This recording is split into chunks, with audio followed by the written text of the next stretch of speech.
It is July 13. Started this chapter, Matthew 27, that we're diving into today. Started this yesterday, got distracted, and I know my limits with distractions, so I decided just to finish it today. It's a solid 66 verses, all the way from Jesus being handed over to Pontius Pilate down to his crucifixion, and all the way into his burial in Joseph's tomb. Good chapter. So much to dive into. I have a lot on it, but very specific stuff, really. So I'll get right into it. Verse 2.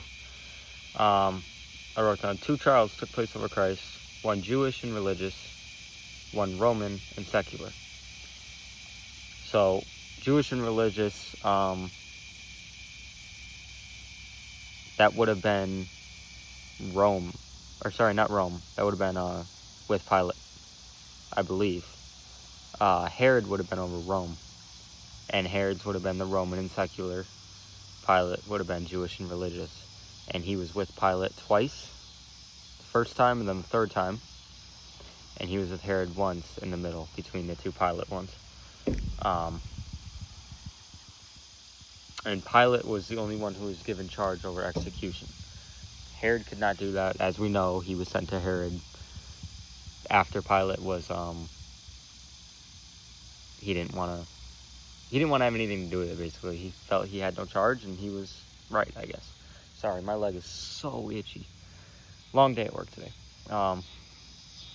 Anyways, Herod felt he had no charge, so he sent him back to Pilate. And Pilate said, yeah, I don't want anything to do with this. As we know, he washed his hands clean, literally. He said he's innocent of that blood. And I respect that. There is a certain respect to that. That he wanted nothing to do with it. But I think we can learn from that we can't be indifferent like that.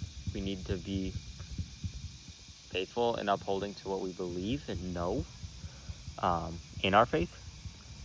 But it is respectful, in my opinion, that he literally said to the people, I am innocent of the blood. He actually said, I quote that, I am innocent of the blood of this just person. Just person. He saw no wrong. So that's cool. That's cool to me. I also wrote down how Judas went back in guilt. He went back to the chief priests and elders and actually said, I have sinned by betraying innocent blood. So Judas was also convicted, and this couldn't have been more than, a day or 2 later, right? I don't know exactly, but I don't think it would have been any more than just a couple days, which is wild, but it's true. And that is crazy that it would have been so soon that he was convicted. But that's, again, there's a certain respect to that he was convicted by guilt and went back. But we all know how that goes, that he didn't get anywhere with that. The deal was done, and that's that. And then we see the taking the place of Barabbas. I find that so interesting that they would do that annually, that they would release a prisoner. It's like, what are you doing? Like, they're in prison for a reason. Why are you just releasing them just out of your own, desire? Like that bring you some sort of entertainment? I don't know. I don't get it. But Barabbas was released and Jesus was taken in. Yeah, that's not cool, but that's that. Then we see the mocking that is truly beyond extent. Like, can't even be described. It just can't. It's wild what they did to him with the robe, the garb, the royal garb, the crown of thorns. I think one of these translations, one of the 4 Gospels even says they gave him a scepter, like a fake scepter, and just so bad what they did to him, and the names and everything. It is terrible, and the Passion of the Christ, really lights up this chapter, 27, and then also 28 of Matthew. It really goes so specific and deep. It's like everything I read here is all what I remember in the movie. Definitely a cool movie. Very accurate, I do believe. I don't know. It's so cool to get a picture of it all. It's like crucial to get a picture of it all, in my opinion. And that movie does it really well. But yeah, moving on from the mockery, he goes on the cross.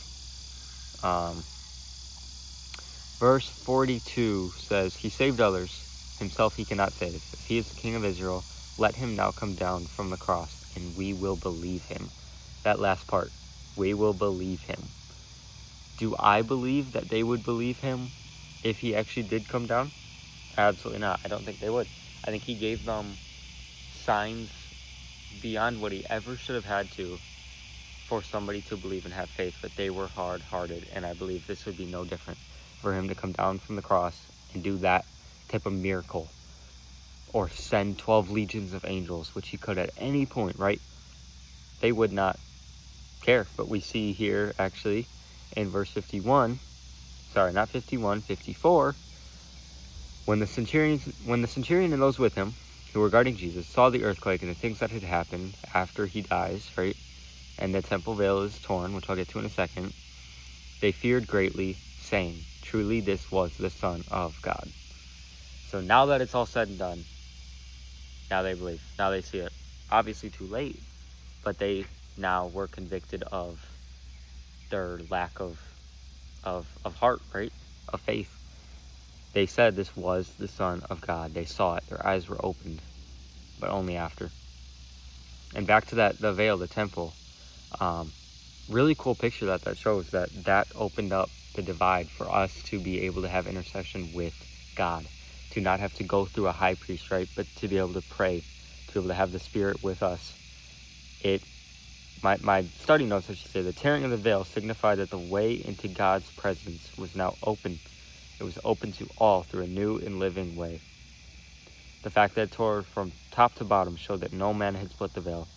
God did it. What a cool picture to show that.